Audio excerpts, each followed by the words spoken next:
Hi.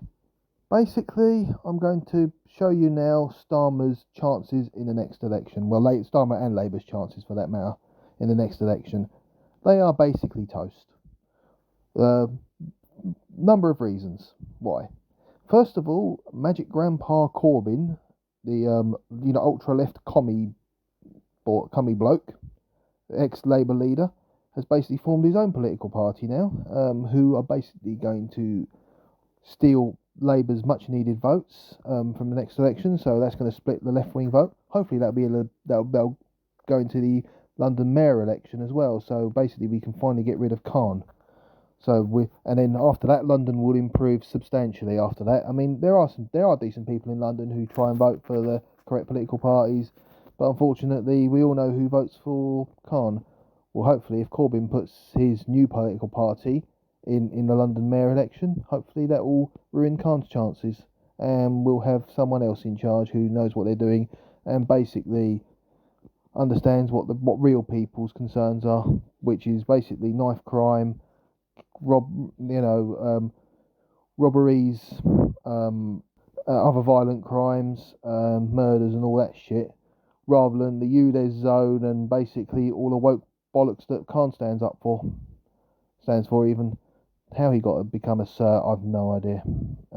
Absolutely. Maybe Charles was drugged. Who knows when he did it? And also,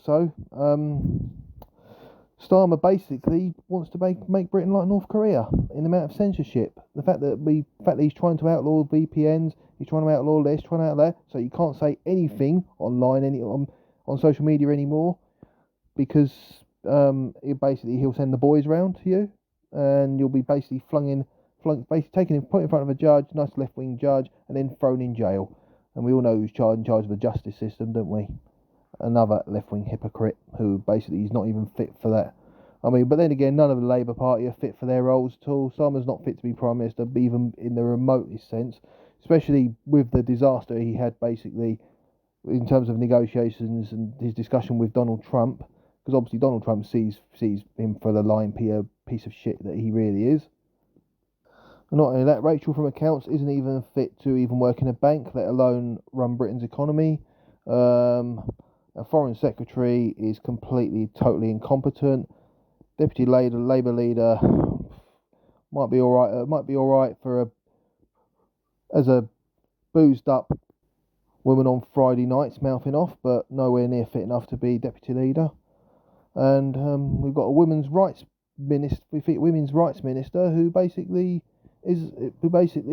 agrees with Starmer and the gangs. And the Labour Party have the absolute gall, the absolute effrontery to say that Nigel Farage is on the side of the predators and that.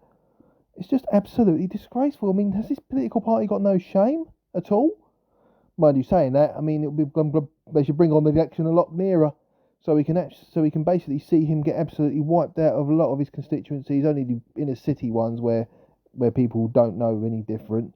Will be where Labour will be still in power, and maybe a couple of university cities, but that's it. I mean, all of the countryside, most normal towns and cities in Britain, they'll just get rid of him, and I'm looking forward to the day that they do, because hopefully that'll be the most incompetent and worst government ever, and worst prime minister ever, gone and sunk. I'm just, this Labour Party. I mean, when you think they can't get any lower, they sink several leagues below that. And I just can't wait to the next election so we can finally see this idiot and his incompetent political party voted out.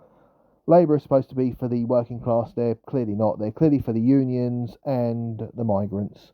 And not only that, they're also for basically left-wing lunatics that we see like these stand up against racism nut jobs at these protests claiming to protect the migrants. Well, they're just a left wing renter mob at the end of the day.